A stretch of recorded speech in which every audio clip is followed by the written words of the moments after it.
Ahora sí, sin más preámbulo y ya sin más que decir, comencemos con este tema, el tema de esta noche, que el día de hoy le tocará pues a un servidor comentar por ahí algo, esperemos que algo breve. Baruch Hashem, decimos una bendición antes de comenzar. Baruch atah Adonai Eloheinu melech haolam asher kedeshan b'mimutav etzivanu al divrei Torah b'Mashiach Yeshua Meshiachenu. Bendito seas, eterno poderoso nuestro Rey del universo, que nos santificas con tus mandamientos y nos ordenas el análisis, el estudio de las palabras de la Torah y del Mesías Yeshua. Amén, ve amén. Y si tiene algún mérito la enseñanza de esta noche, la enseñanza de esta noche de Shabbat, que sea en favor de la salud del Rosh Mijael, mi padre, y de igual forma de mi madre, que sean llenos de refuah shelema desde la cabeza hasta la planta de sus pies. Baruch Hashem, bendito sea el nombre de nuestro Creador.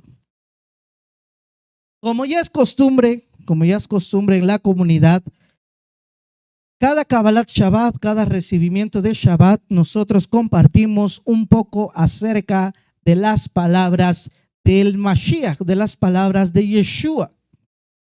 Y esta noche me gustaría hablar a todas aquellas personas que se sienten estancados. De hecho, si usted es observador, pudo haber visto ahí en el título de este video, estancado en el estanque.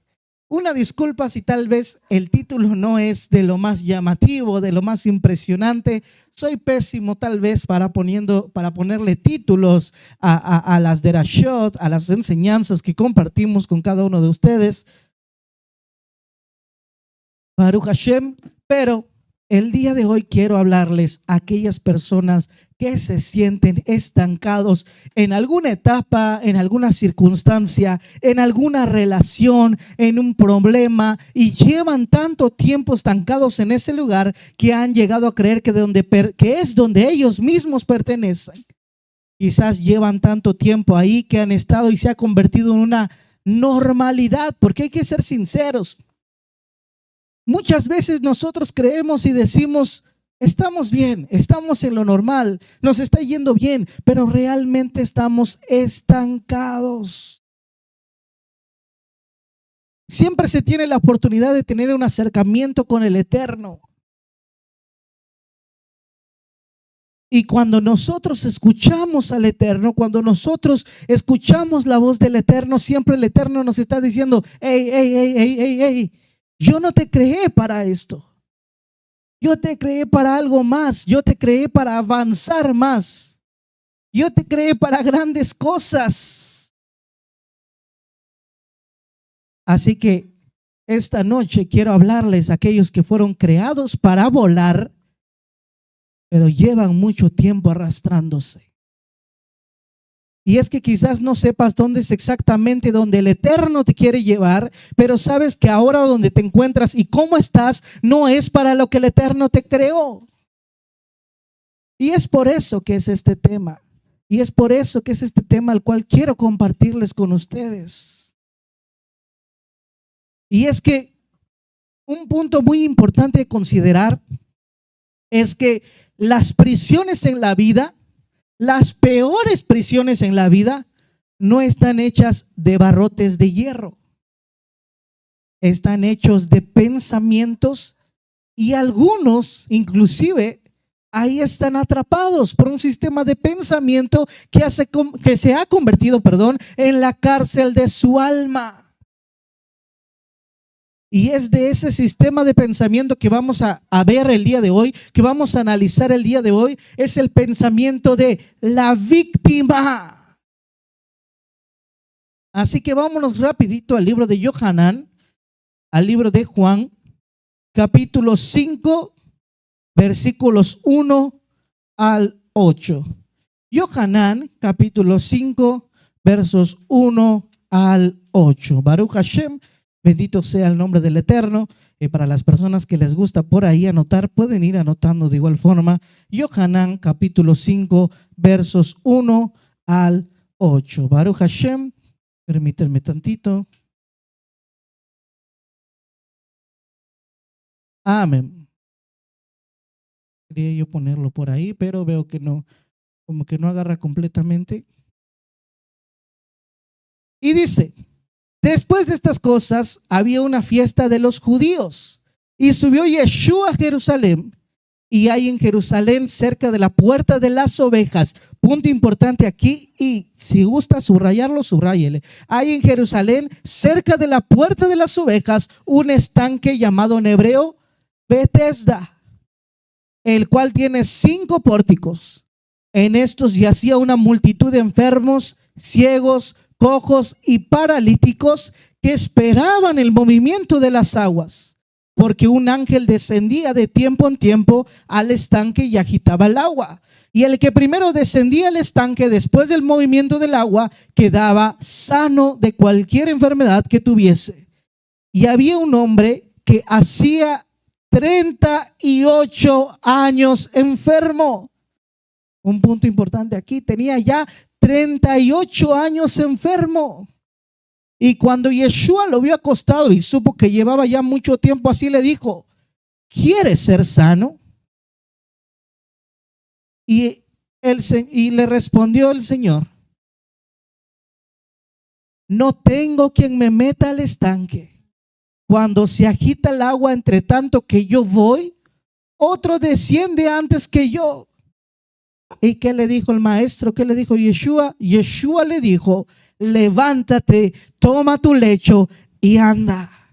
Y al instante aquel hombre fue sanado y tomó su lecho y anduvo, y era día de reposo aquel día. Así que, a ver, ¿de qué vamos a hablar esta noche? Del estanque de Betesda. Y es que es un tema muy importante, pero por favor, preste toda la atención que sea posible.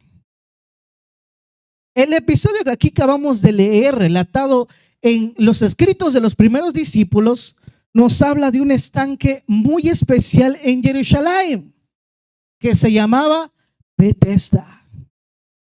Este estanque estaba muy cerca de la puerta de las ovejas. Si usted lo ve, ahí hace la aclaración, las escrituras ahí hacen la aclaración. Estaba cerca de la puerta de las ovejas que daba acceso al templo. De acuerdo a los historiadores, dicen que este estanque era el lugar donde los peregrinos llevaban sus animales, ovejas, palomas, terneros, para limpiarlos ritualmente en el agua antes de llevarlos al templo para ser sacrificados.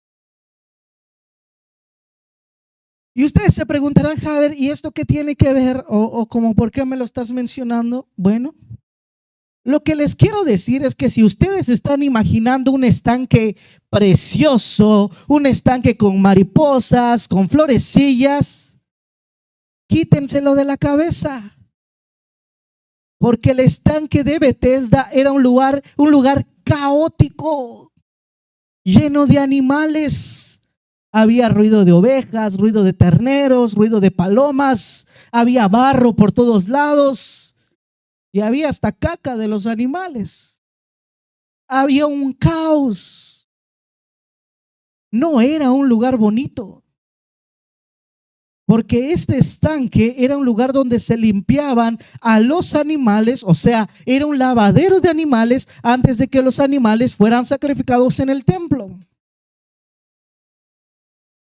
Ahora, curiosamente, en este estanque, a pesar de toda su condición, se reunían cientos y cientos y cientos de enfermos, ciegos, sordos, tullidos, paralíticos, que habían sido atraídos por una, vamos a llamarle así, una superstición.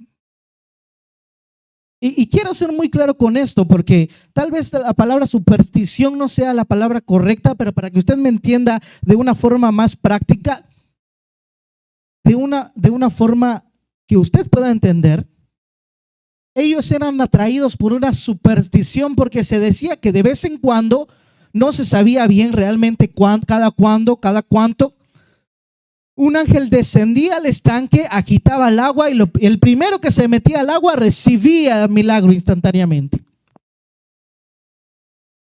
Y esa era la superstición, que se había convertido ese estanque en una especie de santuario de milagros. Ahora, no vamos a preguntarnos exactamente por qué en ese lugar sí se realizaban milagros, no vamos a preguntarnos por qué las 5 puertas, no vamos a preguntarnos cada una de estas cosas y de igual forma la conexión que tienen con la Torá, porque no es el tema de esta noche, ese es otro tema aparte, pero la cuestión es que los judíos habían convertido este lugar en un santuario de milagros y había tanta gente esperando su milagro que algunos pasaban años y años y años y años esperándolo, al punto de que habían convertido aquel estanque en su propia casa. Era tanto así el tema que el gobierno había construido 5 pórticos para albergar a todos los enfermos que se habían puesto ahí, que se habían acomodado ahí. O sea, habían hecho una especie de nicho para dormir y vivir hasta que el milagro aconteciese. ¿Sí me estoy explicando? Hasta el momento se está entendiendo. Ahora, una vez descrita esta situación y haberles puesto en contexto, uno pensaría, ay, pero qué imagen más bonita, hay personas esperando su milagro, hay personas esperando que el Eterno obre en sus vidas. Sí, pero, porque hay un pero, lo que yo veo en esta imagen no es una bonita imagen, una imagen de esperanza. Lo que yo veo es una multitud de enfermos tirados alrededor de un estanque como víctimas, esperando a que un golpe de suerte les cambie totalmente la vida.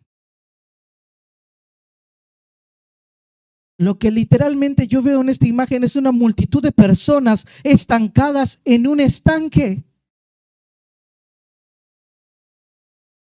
Y el texto relata también el caso en particular de un hombre.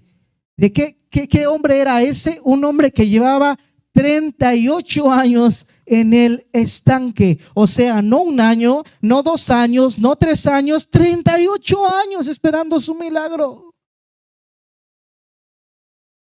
Y es que probablemente el paralítico ya tenía entre los enfermos algún nombre, ya llevaba tantos años ahí que ya se sabía las reglas del estanque, ya sabía cómo estaba la jugada, ya sabía quiénes podían llegar primero, quiénes no.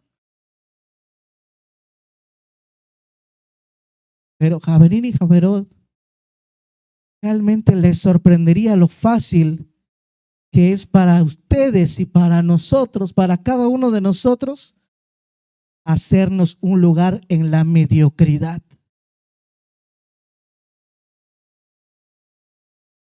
Y aunque estás en la mediocridad, considerar que pues, bueno, no se está tan mal. Y ahí estaba este hombre esperando por 38 años en Bethesda. Y es muy interesante esto porque el nombre Bethesda proviene del arameo, que traducido al español significa casa de misericordia. Y es que me resulta un poquito interesante hacer la comparación con una congregación a Bethesda. ¿Por qué? Porque la congregación, el lugar donde nos reunimos, es una casa de misericordia.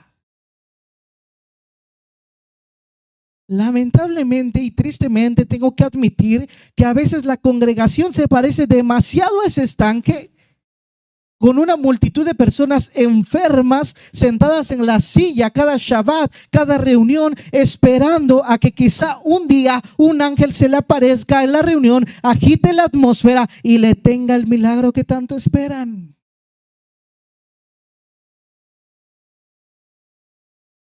Y es que tampoco me malentienda. Tampoco me malentienda, pero al menos desde que tengo memoria, sé que hay mucha gente que vive su vida de creyentes de esta manera, esperando, esperando, esperando, esperando, esperando a que un golpe de suerte les cambie la vida. Esperando, no sé, tal vez a que una especie de, vamos a llamarlo así, una especie de milagro arregle la situación matrimonial, esperando una bendición especial que les haga salir de ese ciclo de deudas y endeudamientos en el cual se han metido, esperando una unción especial que les haga adelgazar 10 kilos, en el caso del Haber Suriel, esperando que llegue el rabino, esperando que llegue el profeta, esperando que llegue la profecía para poder determinar qué hacer con sus vidas. Inclusive hay gente que llega a decir, pues no sé en qué reunión, tal vez sea en Shavuot, tal vez sea en Shabbat, tal vez sea en Pesach, tal vez sea en Rosh Hashanah, no lo sé, pero yo sé que un día algo mágico va a pasar, algo sobrenatural va a pasar y mi vida va a ser diferente para siempre. ¿Saben cómo se le llama a eso? Y no estoy diciendo que no creamos en los milagros, porque los milagros sí existen. Pero a eso se le llama creyentes con una superstición.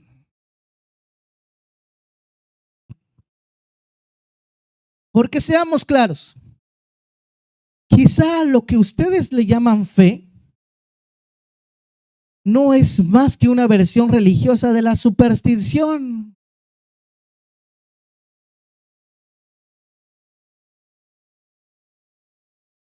Llevamos tantos años en Bethesda que yo sé que aquí, e inclusive mucho más en los campamentos mesiánicos, somos bien supersticiosos. Tenemos una versión Kadosh de la cadenita de oro de la suerte. Tenemos nuestra versión kasherizada del horóscopo. Abrimos la Biblia y a ver qué es lo que me dice el Eterno, así como si fuera adivinanza, así porque sí, sin tener antes una relación y una oración. Tenemos una versión kasherizada para las declaraciones, para traer el futuro que nosotros deseamos. Y es que no se imagina a lo largo de mi corta vida a un montón de gente que he escuchado: Haber, ore usted por mí, es que a usted sí le escucha a Dios. Póngame la mano en la cabeza para ver si el Eterno arregla mi matrimonio y hace que la mujer con la que me casé sea diferente y por fin la mujer sea lo que yo me merezco. Pero ¿sabe una cosa, Haber? Por mucho que yo le ponga la mano en la cabeza y ore por su matrimonio, no se va a arreglar nada hasta que sea uno mismo el que trate con dignidad a su esposa, dejándola de comparar con otras mujeres y no tratándola como basura, sino como realmente se debe de tratar, orando y honrando a su esposa. Porque al final de cuentas, tienes la esposa que tú mismo te has fabricado. Y no voy a hablar de ejemplos porque ejemplos hay muchos. ¿Cuántas veces he escuchado cosas como: Haber, estamos ungiendo las sillas de la Kehilá con aceite para que Dios las llene? Bueno, no dicen Dios, para que el Eterno las llene de almas. Por mucho que unjan las sillas con aceite, e inclusive pueden hacer una ensalada en las sillas, esas sillas no se van a llenar de gente hasta que uno mismo no tome el compromiso de ser valiente y compartir la fe con vecinos, con compañeros, con amigos, con compañeros de trabajo, compañeros de escuela, y hablarles de las buenas nuevas de salvación de la Torah y traerlos a la congregación para que conozcan la salvación. Muchas veces he escuchado también el ejemplo de Javer. 3 veces al día estoy mirando al espejo y diciendo, soy próspero, soy próspero, soy próspero, para que Dios me prospere. ¿Y sabe qué les digo? Deja de mirarte al espejo y sal a trabajar, porque eres un vago que lleva 5 trabajos. Y en ese ejemplo pongo al Javer Suriel también en su momento. Ay, Javer, ¿a poco tú pasaste? Sí. Me andaba de trabajo en trabajo, de trabajo en trabajo, de trabajo en trabajo. Y no me interesa que me vean como una persona, un ser espiritual, con una areolita, con un... Soy un ser humano con errores, con defectos, que también ha pasado su proceso.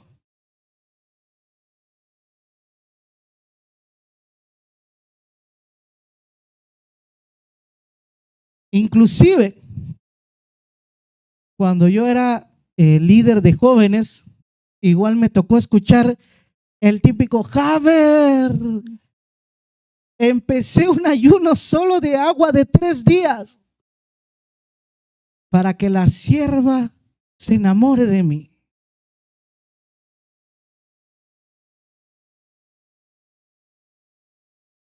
Déjeme decirle algo, no es el ayuno una especie de intercambio que haces con el Eterno para que Él cumpla tus deseos, para que cumpla tus caprichos. El ayuno tiene que ver con tener una vida rendida al Ruach HaKodesh y doblegar tu carne. Si tú quieres hacer como lo que es en el ejemplo y quieres realmente, estás en ese mismo ejemplo de que quieres pretender a alguien, simple y sencillamente aséate un poquito, lávate los dientes, le invitas a cenar, pagas, le dices algo bonito y te arriesgas tal vez a que te diga que no, pero por lo menos te has arriesgado. Sí tiene sentido los ejemplos que estoy dando, ¿verdad? No estoy hablando al aire. Y es que lo que se crean con este tipo de supersticiones religiosas son miembros sin responsabilidades. Porque estamos esperando, así como de que ya le pedí al Eterno y ahora me quedo esperando a ver a qué horas me llega el milagro.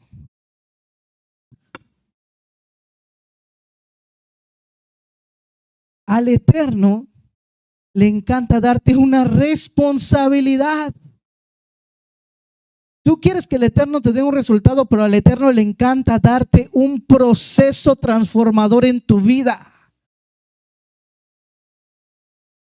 Muchas veces queremos que el Ruach HaKodesh lo haga todo por nosotros y el Ruach te dice, mejor vamos a hacerlo juntos. Porque a eso se le llama madurez. Y todo lo demás es simplemente una superstición mística, casi brujería.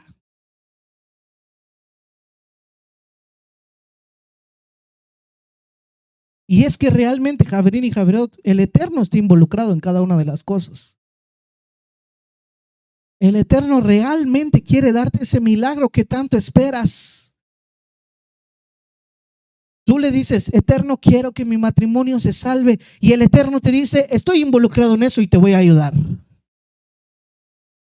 Pero lo que yo voy a hacer, te dice el Eterno, es darte principios para que seas responsable y pongas a Elohim en el centro de tu casa. Comiences a orar, comiences a enseñarle los principios de verdad a tus hijos, a compartir con tu esposa, a ser el sacerdote del hogar. Claro, de igual forma que el Eterno quiere sanarte de esa enfermedad. Pero el Eterno te dice, mira, te puedo yo sanar. Pero si tú sigues con esa vida pasiva, comiendo hamburguesas, comiendo cosas malas, fumando cigarrillos, tomando mucho alcohol, haciendo cosas que no se deben, el día de mañana lo que voy a sanar se va a volver a enfermar.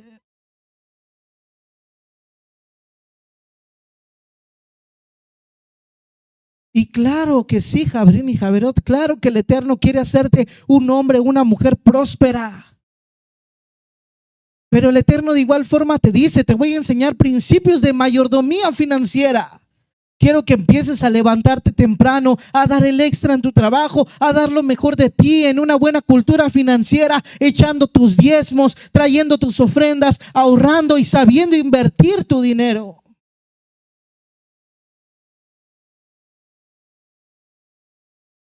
Lo que les estoy intentando decir es que eso, Abrin y Javerot, se le llama madurar en la vida. Caminando con el Eterno. Porque el Eterno quiere hacerte el milagro, pero lo quiere hacer después de que tú cumplas obedientemente con lo que Él te está hablando, con lo que te estoy enseñando, te dice el Eterno. Y es que quizás muchas veces no tenemos paralíticos del cuerpo. Y es que ser paralítico del cuerpo es algo duro, ¿saben? Pero también hay paralíticos en la mente. Y personas que han boicoteado su destino por esa mentalidad paralítica que tienen.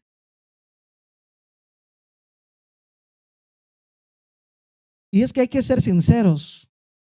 Por mucho que tú ya estés dentro de la casa de misericordia, o sea, dentro de la casa del pueblo de Israel, tu vida no va a cambiar hasta que tú mismo no tengas un encuentro personal con el misericordioso, porque tu milagro no está en una esperanza supersticiosa de que un ángel venga, agite la atmósfera y haga el milagro que tanto tú estás esperando.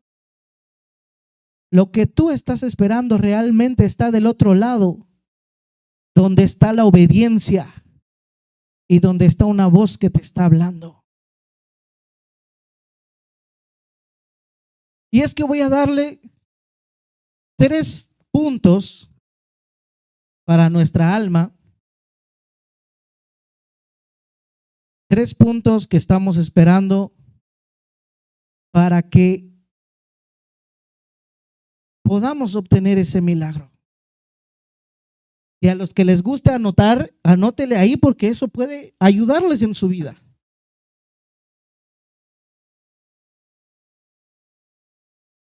Vamos a la primera posición del alma para obtener un milagro. La primera posición del alma para obtener un milagro es: tienes que decidir si quieres salir del estanque, si de verdad quieres salir del estanque. Si volvemos a leer el verso, si volvemos a leer esta cita bíblica, ¿qué es lo que le pregunta Yeshua al paralítico? Yeshua le dice: ¿quieres ser sano? Pero ahora, ¿no le parece a usted una pregunta extraña o tal vez más bien una pregunta casi ofensiva para decirle a una persona que lleva 38 años en aquel estanque esperando su milagro y ve al maestro y le pregunta: ¿quieres ser sano?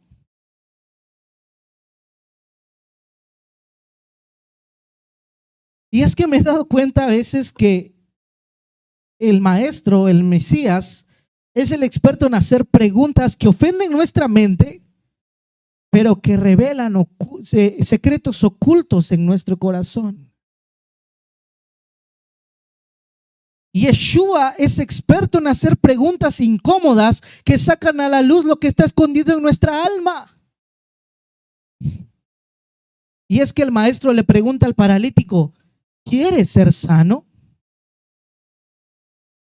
Porque Yeshua sabe que no todos los enfermos quieren sanarse.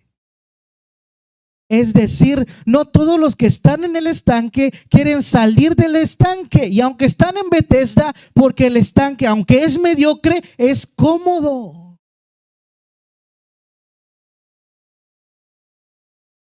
Y es que hay que ser claros. Hay que ser claros, y al menos a mí no me ha tocado tanto. Sí me ha tocado algunas experiencias, pero mayormente la he visto con mis padres, con el Rosh y con mi madre. Que mire, horas y horas y horas y horas de consejería a otras personas y de testimonios de otros Javerim, ha demostrado que lágrimas en los ojos no significa necesariamente convicciones en el corazón. Porque muchos vienen esperando que el Rosh les ponga las manos en el hombro para llorar las penas y que el Rosh les diga, ay pobrecito, ay pobrecita.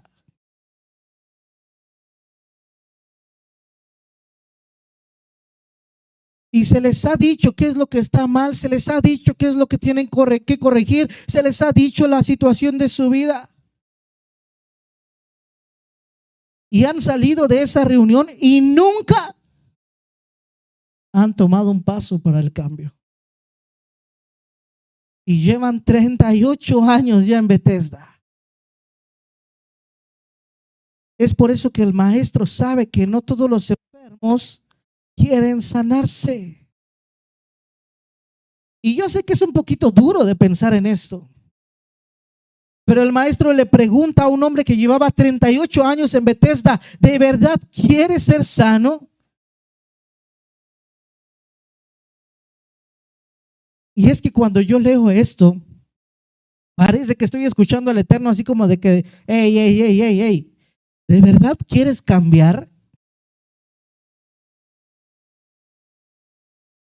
Porque muchos de nosotros no queremos cambiar. Han encontrado un huequecito allá en Bethesda. Y es que les sorprendería lo fácil que es acostumbrarse a una vida mediocre.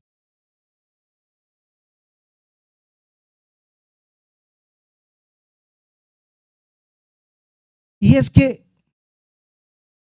tal vez no es gran cosa, pero es lo mío, decimos muchas veces. Tal vez no es lo mejor, pero aquí estoy. Más vale lo malo conocido. Aquí le cambiaríamos un poquito, que lo malo por conocer, que lo bueno por conocer. Y es que muchas veces nos aferramos a eso, nos aferramos a la mediocridad. Ay, no, es que yo sé que esta relación sentimental que tengo con este pagano, que no cree en el Eterno, que solo quiere tocarme y tenerme y quiere acostarse conmigo, es algo bueno. Porque es que tengo miedo a soltar mi relación, porque si suelto esta relación ya nadie más me va a querer. Aunque estés transgrediendo la palabra del Eterno.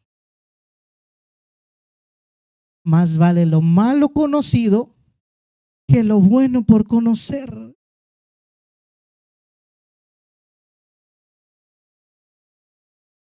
Y mucha gente ahí se queda, se estanca en la mediocridad, se estanca en lo malo, se estanca en cosas que no son. No es que mi familia siempre ha sido así. No es que mi familia siempre ha sido gente que no ha estudiado, que ha trabajado lo que se ha podido. La verdad es que pues así hemos vivido mucho tiempo y así nos ha funcionado, que aunque no es gran cosa, pero aquí estamos.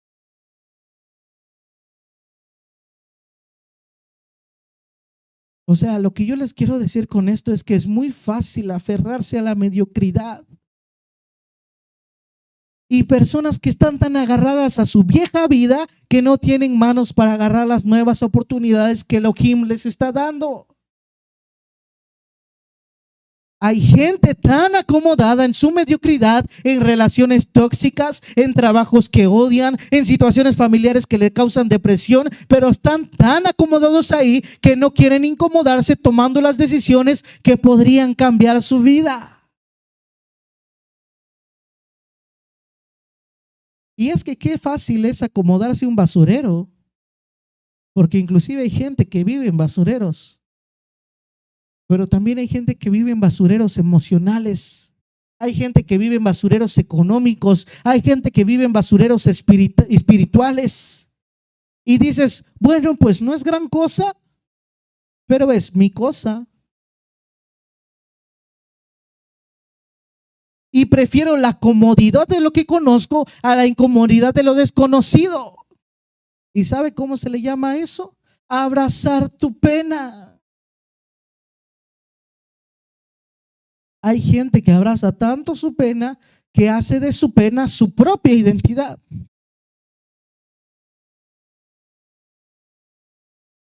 Y es que en cierta ocasión, una vez igual hablando con una persona en la congregación, me decía, es que esta semana me vino a visitar la Miri. ¿Miri? ¿Quién es esa?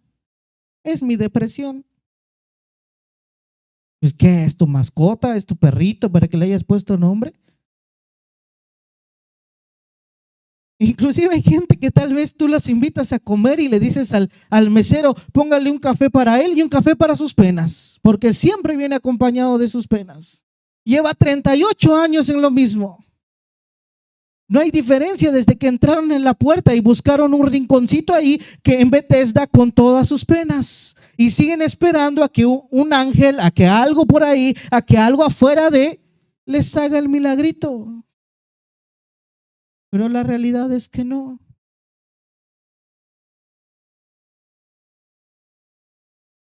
Algunos dicen, Javier, pero tú no lo entiendes, yo no puedo cambiar. Eso no es verdad. Sí, puedes cambiar, todos podemos cambiar. Mira, si los que no tienen al Eterno cambian, imagínate los que tenemos al Eterno. Si tienes al Eterno, es un deber cambiar, porque Él te ha dado todos los recursos que necesitas y ya viven dentro de ti.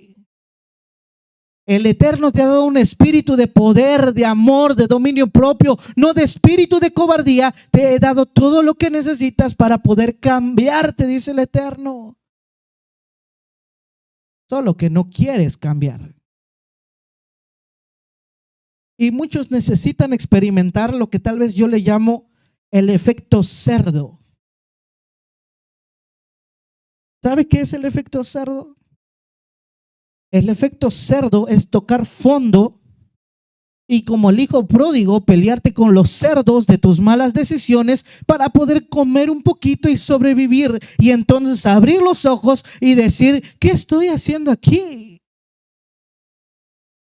Y es que hay algunos que necesitan tocar fondo para darse cuenta, como el hijo pródigo, que el cambio es una decisión. Es decir, yo soy malo, mi padre es bueno, voy a regresar de vuelta a casa, voy a cambiar la dirección de mi vida.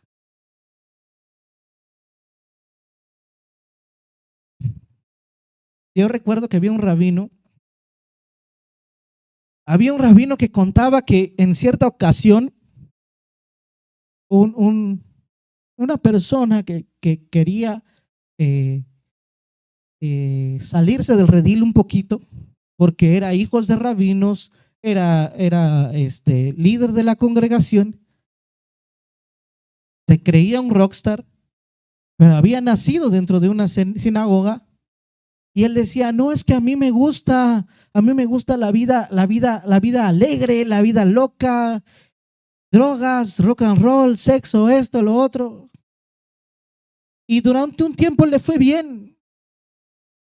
Y contaba este rabino, siempre que yo lo veía, decía el rabino, él me decía, rabino, ore por mí para ver si cambio. Orábamos y no cambiaba.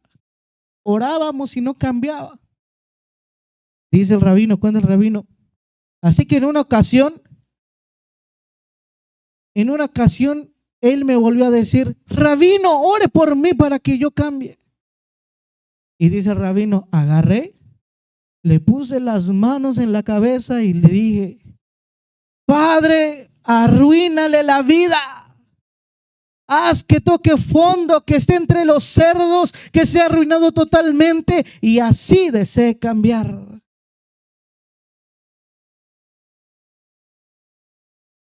Y es que es la realidad.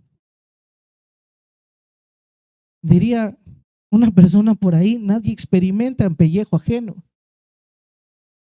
Nos llega la necesidad de cambiar hasta que tocamos fondo.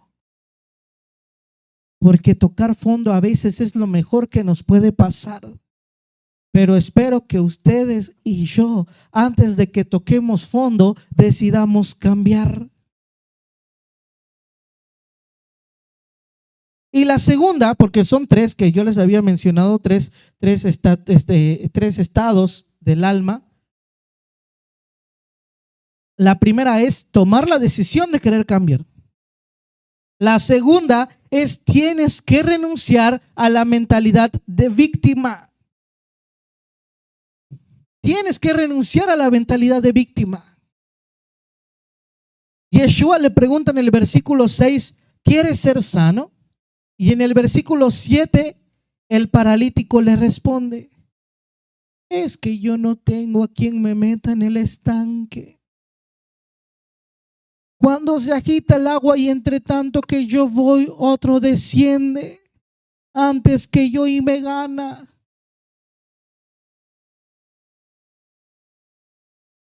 Y uno se queda así como de que, pues, ¿qué te preguntó? Él no te ha preguntado por qué no eres sano. Él te preguntó, ¿quieres ser sano? Pero la respuesta de aquel paralítico nos demuestra que su parálisis ya no solamente estaba en el cuerpo, sino que también estaba en el alma, estaba en su mente, porque responde el paralítico y él le dice, es que yo no tengo quien me meta en el estanque. Y cuando lo intento, otro desciende antes que yo. En otras palabras, nadie me ayuda, otros me lo impiden, nadie me ayuda, otros me lo impiden. Y estoy así por la causa de los demás.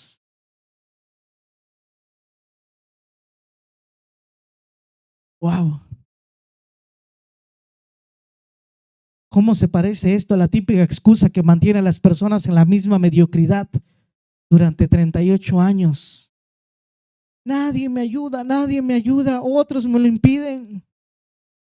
Esa es una mentalidad de víctima. Estoy así por causa de otros. Es que yo fui infiel porque me desatendieron. Es que yo no estudio la Torah porque estoy ocupado. Es que yo no estuve en Shabbat porque me duele aquí, me duele allá, me duele por acá. Es que yo reacciono así porque ustedes me hacen reaccionar así. Es que el Eterno nos trata así por culpa de ustedes. Excusas, excusas, tras excusa, tras excusa, tras excusa, tras excusa.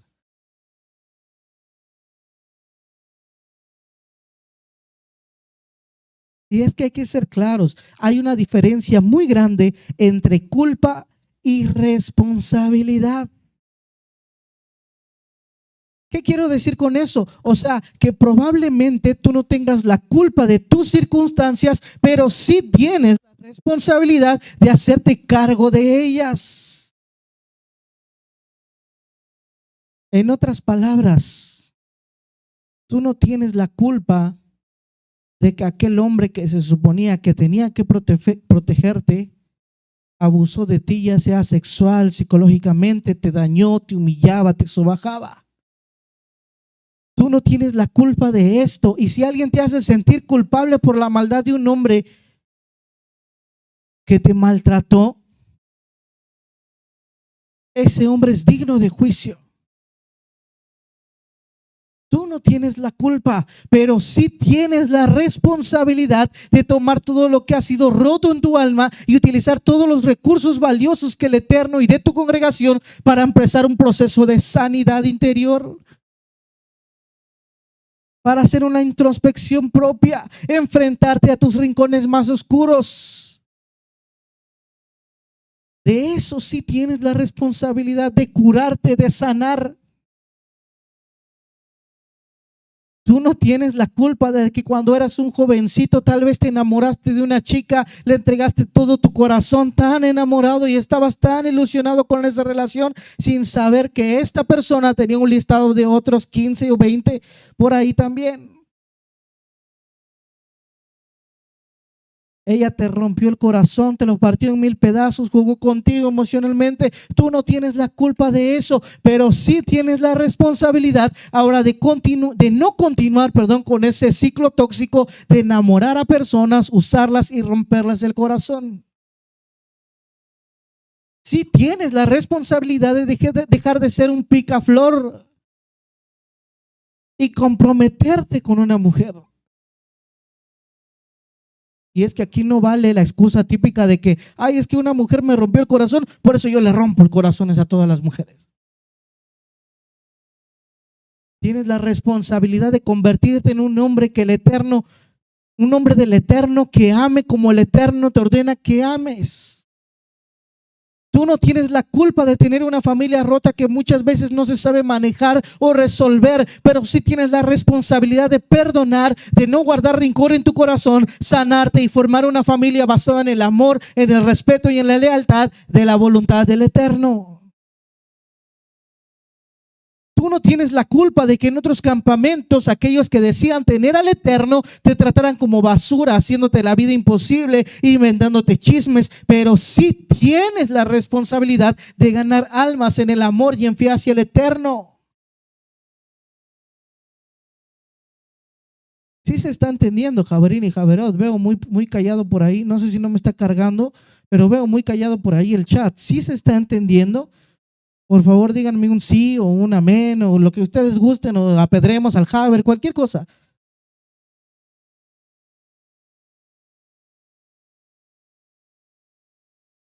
Y es que este jueguito de lanzar la pelota y a ver a quién le cae, esto de echarle la culpa de la responsabilidad al otro, es tan viejo como el Edén. Porque cuando Adán y Eva tomaron del fruto prohibido y el Eterno se le apareció y le dijo, Adán, ¿qué has hecho? ¿Qué dijo Adán? ¿Yo? No, la mujer que tú me diste. Ella me invitó y yo comí. El Eterno va ahora con Eva y, Eva, ¿qué hiciste? Yo no. La serpiente que tú dejaste que entrara me engañó y yo comí. Va el Eterno con la serpiente, ¿qué hiciste? Y pues ya la serpiente, al ver que no tenía nadie a quien culpar, pues ya.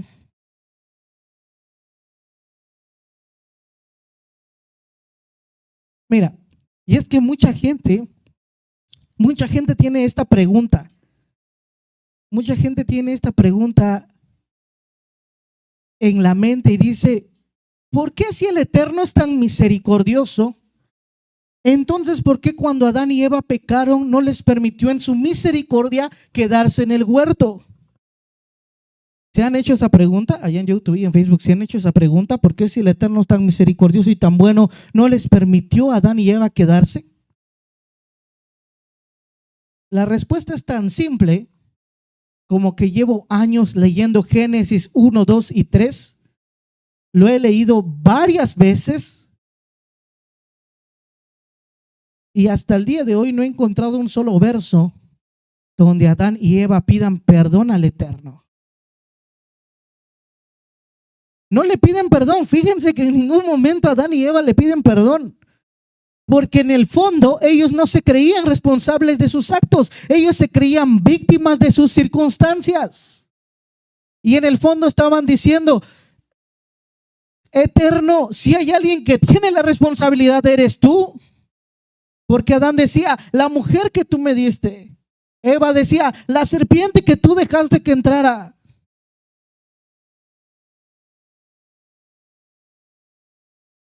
Evadían su responsabilidad. Y sépase que el Eterno no puede salvar a las víctimas. Él solo puede salvar a los pecadores que se hacen responsables de sus propios pecados. El Eterno no puede salvar a alguien que dice, ay, es que yo soy una víctima. Yo soy una víctima de las circunstancias. Él solo puede salvar a las personas que se hacen responsables de sus propios actos. Y si tú tienes una mentalidad de víctima, eres insalvable, no se te puede salvar. Porque piensas que tú no tienes la responsabilidad, y si la tienes, quizá no tienes la culpa de lo que te hicieron, pero sí tienes la responsabilidad de hacer algo con tu vida ahorita mismo. La mentalidad de víctima es una cadena mental que te estanca, porque alguien con mentalidad de víctima no tiene poder de cambiar. Solamente si te haces responsable de tus propios pecados y actos, podrás ser libres de aquellos para quienes quieren y asumen sus responsabilidades. Y les voy a dar un ejemplo claro. En mi trabajo, allá en la oficina, en cierta ocasión un compañero la regó. Un compañero hizo algo que no se debería de hacer con ciertos procesos de logística y costó un poquito de dinero a la empresa. Y cuando él llegó delante del jefe, del hijo del dueño de la empresa, le dijo: no, es que el sistema se trabó. Es que el sistema se bugueó, el sistema falló y pues por eso falló todo lo demás. Ese día vi que le pegaran una santa regañiza. Ese día vi que le pegaran, le dijeron hasta de lo que se iba a morir. Y nunca más, al menos hasta el día de hoy, nunca lo he visto que le den voz y voto en el trabajo. Pero luego, al pasar el tiempo, me tocó a mí.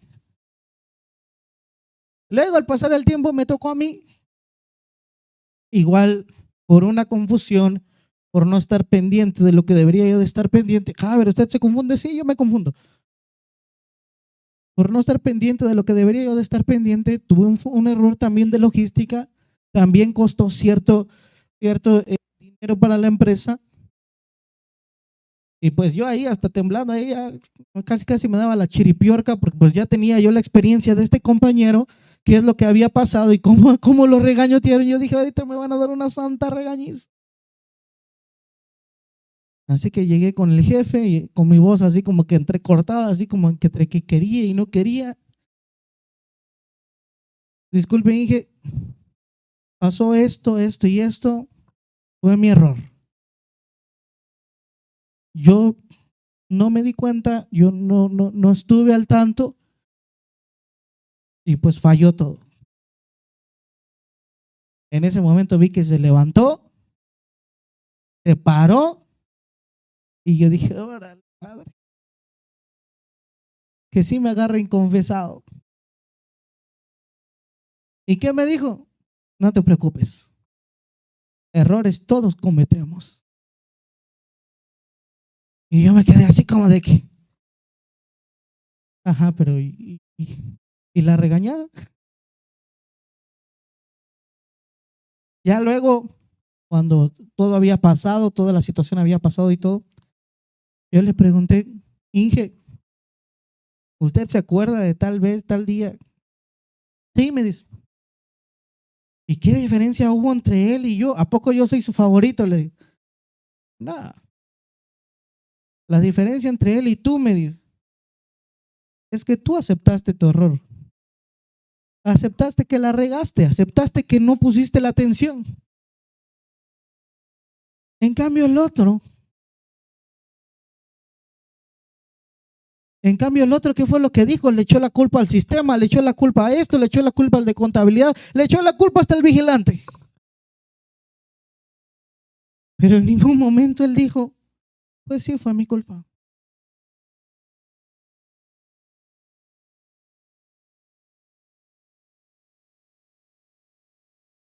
Y es que claro que hay oportunidades, hay nuevas oportunidades para los que se hacen responsables. Claro que hay una nueva vida, pero solamente para los responsables. Y es que si nos ponemos a jugar este jueguito de que cuando nos confrontan con nuestros errores, agarramos y buscamos: ay, es que tú no me amas. Ay, es que a mí no me hablan por teléfono. Ay, es que mejor me voy a otro lugar donde sí me quieran. Si juegas ese jueguito de víctima, nunca vas a cambiar, jamás. Yo sé que tal vez hay algunos que les caigo mal, tal vez por hablar de estas cosas y ya se desconectaron, pero solamente si asumen su responsabilidad pueden salir de aquel estanque. Retroalimentando lo que dice Suriel, bueno, hace tiempo un rabino decía que la palabra pecados dentro del libro, significa jobim, que son responsabilidades, es lo mismo que pues así un pecado. Y pues cada uno de nosotros, uno de los pecados que cometemos, debemos hacer un jobim, tener responsabilidad de cada uno de los actos, así como Adán y Eva no tuvieron la responsabilidad de rectificar cada uno de estos pecados, ya que Adán, al momento de ser descubierto por Hashem, él le dijo, ¿y dónde estás? No solo una pregunta de por qué, dónde estás, sino porque Hashem ya sabía que él dónde estaba, sino le hizo una invitación a que rectificara, a que tomara responsabilidad de sus actos y no culpabilizar a las demás personas, en este caso a Eva, y Eva posteriormente a la serpiente. En este caso, pues cuando nosotros tenemos un jobim, un pecado, hay que tomar responsabilidades de nuestras acciones para poder cambiarlas. Así es. Bueno, la palabra ya, para los que les gusta anotar, jobim. Si gusta, después lo puede meditar un poquito más al respecto de. Pero claro que se puede salir de la trampa en la que te has metido. Claro que se puede salir de aquello que te está matando. Claro que se puede salir de aquello que te está haciendo vivir una vida mediocre. Pero tienes que empezar admitiendo. Tienes que empezar admitiendo que estoy aquí porque tomé malas decisiones. Y es que quizás no es mi culpa, pero si yo soy responsable y quiero terminar con esto, ya para ir cerrando porque ya se me está yendo el tiempo, hay que entender cómo Yeshua pensaba, cómo el maestro pensaba. Y es que hay un momento muy impactante en la vida del maestro, ¿sabe? Porque Yeshua cuando reúne a sus discípulos, los reúne y les dice, Talmidim, ha llegado el momento. Ha llegado el momento, van a venir por mí, me van a llevar, voy a morir. Y les estoy diciendo esto porque tiene y debe ser así. ¿Qué pasó después de eso? Después de eso entonces, Kefa, Pedro, agarró al maestro, lo llevó a un lado y le dice, trata de empezar a convencerlo. Le dice que desista, le dice, no, maestro, no, esto no te puede pasar a ti. No, maestro, es que tú no puedes morir. Y le dice, ten compasión de ti mismo. Ten compasión de ti mismo, le dice Kefa, le dice Pedro al maestro. ¿Y qué le dice el maestro? ¿Qué le dice Yeshua a Kefa? Y ojo, no se lo dijo porque estaba el diablito con dos cuernitos y con su cola. Se lo dijo al sistema mental que estaba operando en Pedro. Le dice, apártate de mí, Satanás, porque no ves las cosas como mi Padre las ve. Las ves desde una perspectiva meramente humana. ¿Qué les está diciendo el maestro? Y nos está diciendo a todos nosotros que la autocompasión, que el tener autocompasión de ti mismo puede estar inflamado por el mismo castigo. ¿Por qué? Porque si el maestro hubiese tenido la compasión de sí mismo, imagínense que el maestro le hubiera hecho caso a Kefa, a Pedro. Pero no hubiera ido al madero. Y usted y yo estaríamos en una eterna y perpetua oscuridad. Pero ¿qué le dijo a Pedro? ¿Qué le dijo a Pedro? Pedro, no lo entiendes. Yo no soy una víctima. A mí no me lleva al madero los romanos con sus lanzas. A mí no me lleva al madero los fariseos con sus trampas. A mí nadie me lleva al madero. El Mashiach está diciendo, soy yo quien decide ir al madero. Soy yo quien decide abrazar el camino difícil, de abrazar el dolor y hacerlo por una causa que es más grande, que es la causa del Padre, que es la salvación de toda la humanidad. Básicamente el maestro le dice, Pedro, Kefa, entiéndeme, yo no soy una víctima. Yo he decidido seguir el camino difícil, he decidido seguir el camino del madero, he decidido seguir el camino de sacrificarme por la humanidad. Y si tú y yo seguimos a aquel que decimos seguir, que no tuvo compasión de sí mismo, porque cuando estaba en aquel madero, hay que recordar que cuando el maestro estaba en aquel madero, pasó alguien por ahí riéndose y le dijo, si tú eres hijo de Dios, bájate. ¿Y sabe algo? Lo que mantuvo al maestro en ese madero no eran los clavos, no era un asunto del poder, porque si él quería, él pudo haberse bajado de ahí. El maestro fue el madero porque él se hizo responsable, pero responsable ni siquiera de su pecado porque no lo tenía. Se hizo responsable de tu pecado y de mi pecado.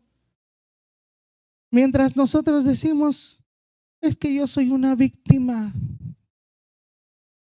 Y si somos seguidores de aquel que se hizo responsable de los pecados que no eran sus pecados, no se nos permite como seguidores del Mashiach valientes ser unas víctimas cobardes.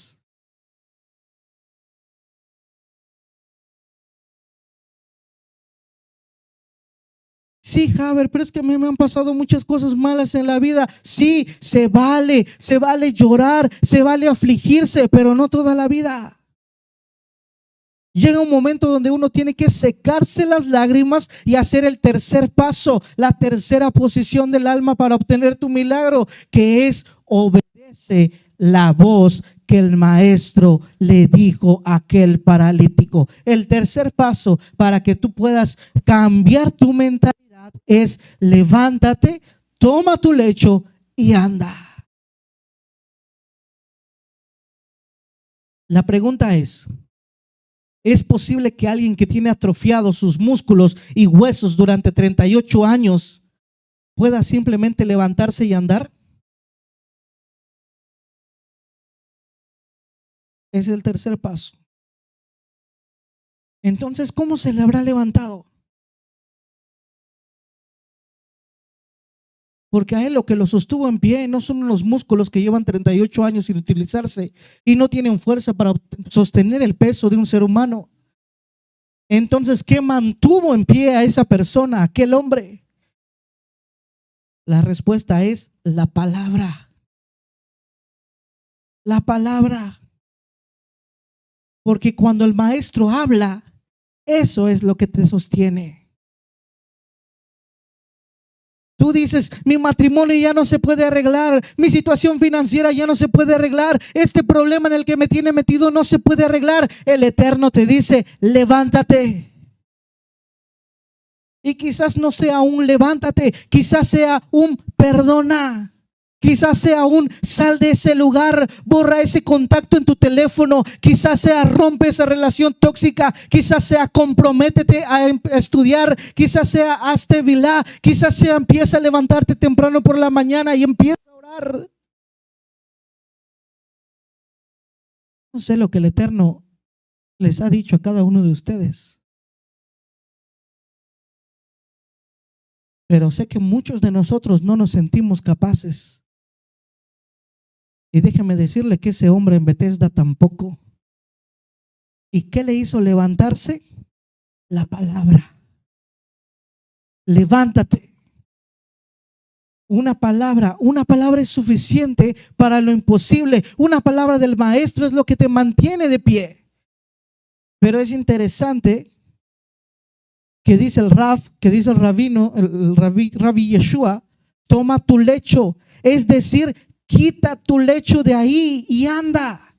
Es decir, Quita ese rinconcito de mediocridad, quítalo, quita ese huequecito, quita lo que te ganaste durante 38 años, vete de aquí y quítalo. O sea, no dejes tu lecho ahí, quítalo. ¿Por qué? Porque el maestro sabía que si se mantenía ese lecho en ese lugar, la tentación de regresar atrás sería demasiado fuerte.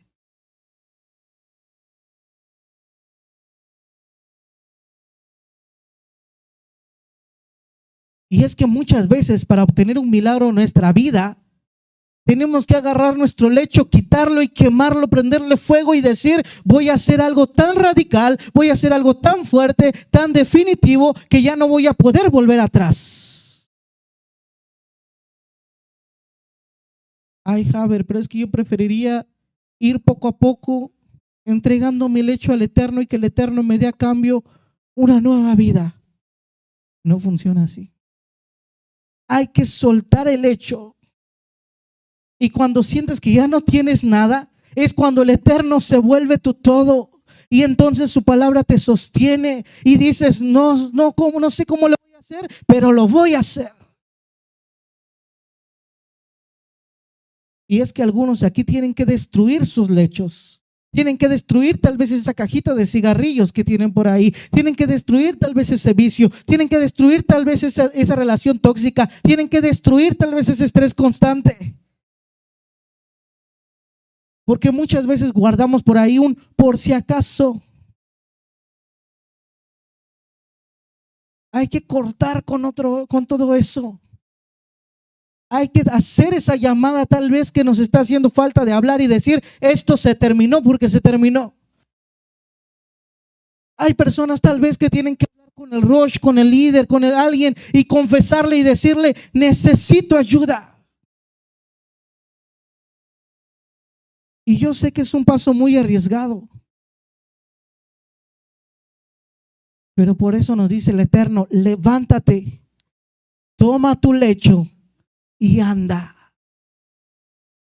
Básicamente, levántate, toma lo que te detiene, destrúyelo y avanza.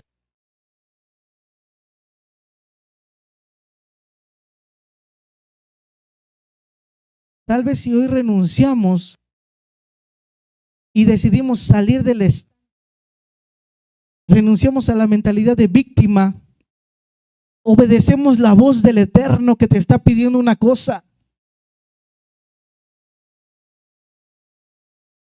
Y esa cosa es, toma tu lecho y anda. No te quedes en el estanque. No te quedes en el estanque. Consideren lo que les digo y que el Eterno nos dé entendimiento en cada una de las cosas. Por ahí Gilberto González de CCC Getsemaní dice, saludos, paz de Elohim a todos ustedes. ¿Tienen una base bíblica? ¿Tiene una base bíblica su estudio? Claro que sí, mi estimado. Bíblica, histórica, cultural y literaria. Ese es uno de los problemas muchas veces que nos gusta estarnos basando muchas veces en dame todas las fuentes, dame todas las fuentes. Y no está mal pedir fuentes, al contrario, es bueno. Siempre pongan en tela de duda, en tela de juicio, lo que les están enseñando hasta el momento en que ustedes vean cada una de las evidencias. Pero si nos ponemos ahorita verso tras verso, meternos más a profundidad, saber qué dice tal historiador, saber qué dice tal rabino, saber qué dice tal escritura, saber qué dice tal traducción, saber qué dice, nos vamos a llevar toda la noche.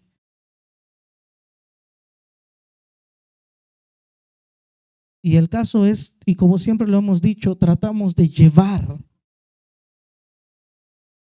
una forma práctica de vivir la vida. Por eso el lema de Or Teshuvah, para quien no lo conozca, el lema de Or Teshuvah es por el camino excelente de la Torah hacia un estilo de vida superior en el Mashiach, Yeshua. Baruch Hashem. Fuerte y claro, dice el Javer Nacho. Es de Javerito. Javerín y Javerot, consideren lo que les digo y que el Eterno les dé entendimiento en todas y cada una de las cosas. Nos vemos por la mañana de este Shabbat a las 10 de la mañana para el servicio de Abodá de Shaharit de Shabbat y de igual forma para los comentarios de la parashá de esta semana. No olvide que tenemos un proyecto por ahí que estamos empezando de semanalmente subir canciones, músicas con su transliteración y su traducción al español, para que podamos también todos juntos ir aprendiendo y ir familiarizándonos con el idioma un poquito. Así que si usted gusta, por ahí déjenos en algún mensaje, en algún comentario, en algún grupo de WhatsApp, que por cierto, si no está en el grupo de WhatsApp, entre en contacto con nosotros para recibir cada uno de estos comentarios y de igual forma estar al pendiente de cada una de las cosas. Suscríbase al canal, deje su me gusta, toque la campanita para recibir también las notificaciones y aquí abajito están apareciendo los contactos donde usted puede entrar en contacto con nosotros y con gusto le hacemos llegar material, información, evidencia, etcétera, etcétera, etcétera. Pero también ahí nos puede hacer llegar la canción o la música que a usted le gustaría que tradujéramos para la próxima semana y así ir trabajando para que también tengamos no solamente música ritual, sino música variada en el idioma hebreo para irla aprendiendo todos juntos poco a poco. Shabbat Shalom, que tengamos una bonita cena de Shabbat Shalom Elekulam.